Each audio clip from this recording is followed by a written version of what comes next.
Today, July 1st, three countries celebrate their independence. They are Burundi, Somalia and Rwanda. Burundi claimed independence on 1st July 1962 and legally changed his name from Rwanda to Burundi. Rwanda, along with Burundi, was part of German East Africa. After Belgium became the administering authority under the mandate system of the League of Nations, Rwanda and Burundi formed a single administrative entity. Meanwhile, the Independence Day of Somalia is a national holiday observed annually in Somalia on July 1st. The date celebrates the unification of the Trust Territory of Somalia, the former Italian Somalia, and the state of Somaliland. And our reporter at Kigali Law Tidings, Rwamapera, joins us on the news for his thoughts on how Rwanda has fared so far. Thank you so much for joining us on the news at this time.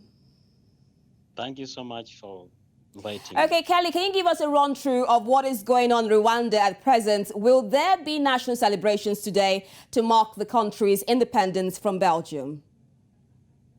No, there are no celebrations, and there has not been such celebrations so far. For the last, I think, since I returned to this country, I've never seen so much celebrations. Well, they mention it may be a public holiday, but there are no celebrations for the independence. Okay, Kelly, can you expatiate on why there are no celebrations? I know reports talk about Rwanda's Liberation Day, which is on July 4th. Is this one of the reasons why there are no celebrations on July 1st? Yeah, actually, the Independence Day is received with mixed feelings because the group that ushered in independence, that fought for independence, did some wrong things to another group. For example, here we had two ethnic groups, the Hutus and the Tutsis. So when the Hutus got the independence, they carried out pogroms against the Tutsis and they ran out of the country. And so it isn't looked at as something that unified the country to a greater extent. So it's so much a disappointment to say. Okay, all right, let's look at this now, Kelly. I know that since 2015 there have been frosty relations between Rwanda and Burundi, who also celebrate independence today. Now, with the visit of the Premier, that's the Prime Minister Eduardo Ngurente, to Burundi, will this mend the ice relations between the two countries? We hope so. We really hope so. It has strained a lot of things in the country, relations between families, businesses.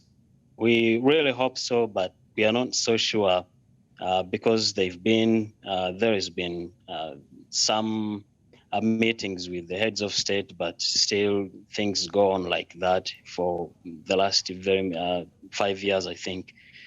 So we really hope so, but we are not sure that it will crystallize into something that can change relations. I think so. Okay, Kelly, what's the major issue between Burundi and Rwanda? Why is there so much fraught relationship since 2015? In 2015, when the late President Pierre Nkurunziza had an attempted, there were allegations who were behind the coup d'etat ran to Rwanda, and so Rwanda looked like it looked like Rwanda did not feel sad about the coup d'etat. So since then, the relations have been strained so much, and that was the main cause. Okay. Now, in its 61-year history of independence in Rwanda, what's your assessment of how it has fared in the area of economy? Uganda, Rwanda or Burundi? Rwanda. The economy has revamped, I can say so, because in 1994, where Rwanda was ahead of several other countries here in the region in terms of the economy, and after the genocide, everything had been destroyed. Still, we are ahead of some other countries in this region. So the economy is doing well, and I think it will go on doing well. Well, are there some areas you feel the administration has lapsed to have failed in improving the economy of Rwanda? Yeah, the private sector. The private sector is very, very thin. It's not so significant. We get most of the products we have here are imported from neighboring countries, cooking oil from Egypt, such things, even oranges from far away. There are few things we produce. So the private sector still has a problem.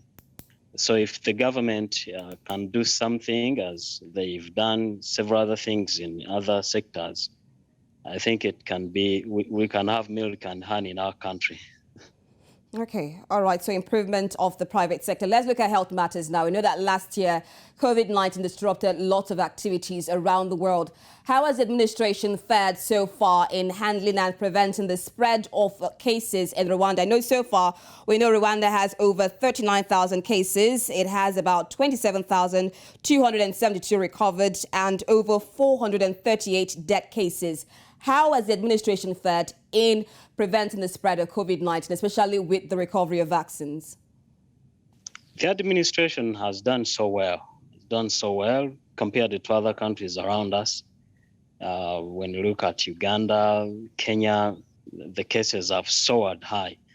But here, cases have been lower. There are lockdowns in maybe in Kigali, then in a certain district, such that the pandemic cannot spread so quickly. So the administration has done something significant so well. All right. Thank you so much, Kelly, for joining us on the news at this time. Thank you for inviting me. Of course, once again, we wish the citizens of Rwanda and Burundi a happy Independence Day.